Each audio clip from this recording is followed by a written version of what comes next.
السلام عليكم ورحمة الله. قبل ما نبدأ عطر فمك بذكر الله والصلاة والسلام على رسول الله. أتمنى تدعموني وتشتركوا في القناة ليصلكم كل جديد.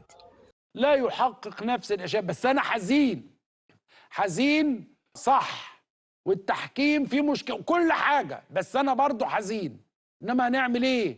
ادي الله وادي حكمته، انه في الكعبله يتكعبل الاهلي. وهو انتوا عارفين الاهلي فيه ميزه عظيمه، الاهلي لما يطير بيطير، ولما بيتكعبل يفضل يتكعبل يتكعبل، ما تفهمش ايه الحكايه.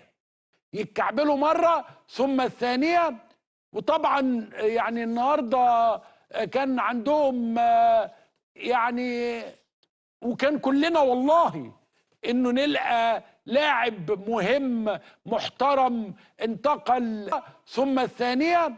وطبعا يعني النهاردة كان عندهم يعني، وكان كلنا والله انه نلقى لاعب مهم محترم انتقل للنادي الاهلي يعمل اداء عظيم، ولكن ما عملش حاجه ضايقتنا كلنا.